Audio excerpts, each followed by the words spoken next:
শুধু তোর কিডনিটার জন্যই আমি 25 বছরের যুবক হয়ে গেছি। তোর কিডনিটা পেয়েছিলাম দেখেই 25 বছরের যুবক হয়েছি। একটা মানুষ একটা ওয়াইফের কাছ থেকে কিডনি নেওয়ার পরে এইরকম ব্যবহার কেমনে করে? আপনারা কিন্তু অবাক হচ্ছেন। যার সাথে ওর পরকিয়া মেরি, ওর বাড়ি হচ্ছে এই যে মোহাম্মদপুর বসিলা।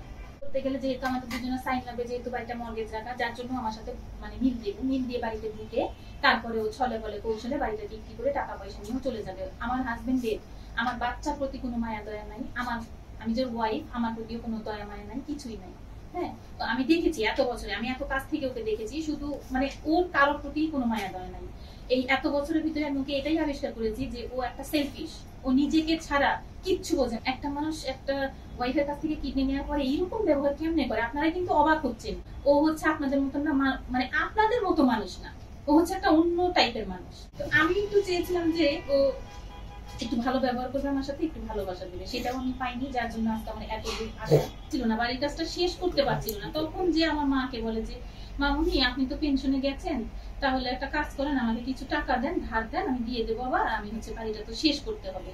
তখন আমার মা ওই যে জিজ্ঞেস করেছিল যে তুমি যে বাবা শোধ করবা, কিভাবে করবা, তোমার তো এখন কোনো কাজ কামও নাই, আর আমি যে আগে পরেও তোমাকে অনেক কিছু দিয়েছি, কখনো তো শোধ করনি বা আমিও চাইনি, যাই হোক তুমি এটা কিভাবে শোধ করবা বাবা, আমি এতগুলো টাকা তোমাকে দেবো।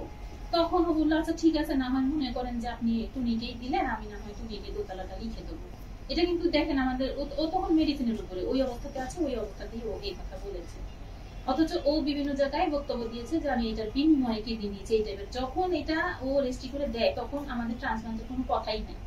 ওর মেডিসিন গুলো আমি কিন্তু এত বছরের ভিতরে ইন্ডিয়াতেই ট্রিটমেন্ট করেছি এবং ইন্ডিয়ার মেডিসিনই খাইয়েছি, আমি ওকে কোনোদিন একটা বাংলাদেশি ওষুধ কিন্তু খাওয়াইনি। এরকমই আমার মন মানসিকতা ছিল ওর প্রতি। তো যখন করোনার সময় আমি 3-4 বার ডিএইচএল এর মাধ্যমে সেই দিল্লি থেকে আমি মেডিসিন গুলো আনিয়েছি, তখন দেখলাম যে আমার খাজনার যে বাজনা অনেক বেশি হয়ে যায়। মেডিসিনের দামের চাইতে ওই কি বলে আপনার এই দেশের ট্যাক্স, ওই দেশের ট্যাক্স, ওগুলো বেশি হয়ে যায়। পরে আমি দেখলাম যে সিকেডি তে হসপিটালের যে ডিসপেন্সারি, ওখানে বাহিরের সব ওষুধ পাওয়া যায়, ইন্ডিয়ান ওষুধও পাওয়া যায় বিভিন্ন ধরনের। ওখান থেকে আমি ওই বাইরের যে ওষুধগুলো, ওর মেডিসিন গুলো, ওগুলো আমি পেয়ে যাই। তো গত 3-4 বছর ধরে ও শ্যামলীতে আসতো, প্রতি মাসে 1-2 বার করেই আসতো, কোনো মাসে 2 বার করেও আসতো মেডিসিন গুলো নেওয়ার জন্য। হ্যাঁ, মেডিসিন গুলো তো অনেক দাম, ওগুলো নেওয়ার জন্য। তো তখন থেকে প্রায় 3 বছর ধরে, হ্যাঁ, ওই যার সাথে ওর পরকিয়া মেরি, ওর বাড়ি হচ্ছে এই যে মোহাম্মদপুর বসিলা। তো শ্যামলীর অপোজিটেই আমার যতটুকু ধারণা বা আমি যতটুকু জানি। তো ও আগে ওই মোহাম্মদপুর বসিলায় যেত, সময় কাটাতো, তারপরে নাকি মেডিসিন নিয়ে বাসায় যেত, এগুলো আমি রেকর্ডিং আছে আমার কাছে।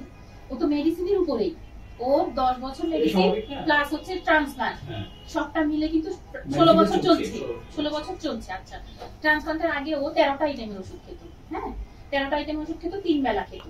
তখন ছিল সম্পূর্ণরূপে অক্ষম। কেন 13টা আইটেম? ওর অনেক ধরনের প্রবলেম ছিল, বিভিন্ন ধরনের প্রবলেম।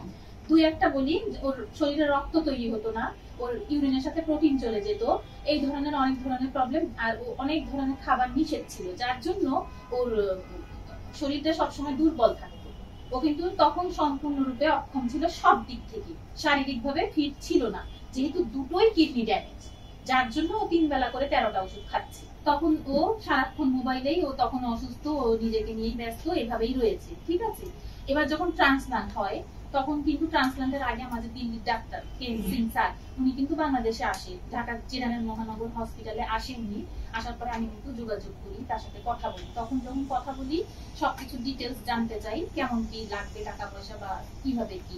তখন তো আমার ননাস কিন্তু সবকিছু ম্যাচ হচ্ছিল, এটা কিন্তু আমার হাজবেন্ডও বলেছে, আমার ননাসের সবকিছু ম্যাচ হওয়ার পরও কিন্তু আমার ননাস দেয়নি ওকে কিডনি। হ্যাঁ, দেয়নি। তো যাই হোক, তখন আমি যখন স্যারকে বললাম যে স্যার আমি তো ওয়াইফ, আমার তো ও পজিটিভ ব্লাড গ্রুপ, তখন ডাক্তার বলল যে হ্যাঁ ও পজিটিভ দিতে পারে। ওখানে দাঁড়িয়ে আমার সিদ্ধান্ত, ওই সময় আমার সিদ্ধান্ত যে আমি ওকে কিডনি ডোনেট করবো।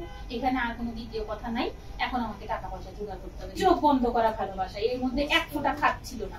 তো ডাক্তার বললো কি যে মানে লিখছে আর বলছে যে শোনো, হিন্দিতেই বলছে যে শোনো তুমি কিন্তু পেশেন্ট, কিন্তু তোমার ট্রান্সপ্লান্ট হয়ে গেলে কিন্তু তুমি 25 বছরের যুবক হয়ে যাবা। তো আমি তাকাই ওর দিকে, ও তাকায় আমার দিকে। ডাক্তার আবার রিপিট করলো যে তুমি বুঝতে পারছো, পেশেন্ট কিন্তু 25 বছর যুবক হয়ে যাবে, তোমার কোনো রকম কোনো প্রবলেম থাকবে না, সে উচ্চারণ করেই বললো। তো ঠিক আছে, শুনলাম। এবারে যখন ট্রান্সপ্লান্ট হলো, ট্রান্সপ্লান্ট হওয়ার পর তো হ্যাঁ অনেক অসুস্থ, তারপরে যখন সুস্থ হলো, হাঁটা চলার মতন সুস্থ হয়ে গেল, তারপরে হ্যাঁ আমরা অনেক সুখী, আমাদের আর কোনো প্রবলেম নাই। সব প্রবলেম ঠিক হয়ে গেল। তখন আমরা আলাপও করলাম, হাসাহাসিও করলাম, দেখো ডাক্তার যেটা বলেছে তুমি 25 বছর যুবক হয়ে যাবে, আজকে তুমি 25 বছর যুবক হয়ে গেছো। তখনও বললো আসলে তোর কিডনিটার জন্য আমি 25 বছরের যুবক হয়ে গেছি, তোর কিডনিটা পেয়েছিলাম দেখি 25 বছরের যুবক হয়েছি। ভালো কথা, আমরা খুব ভালো আছি।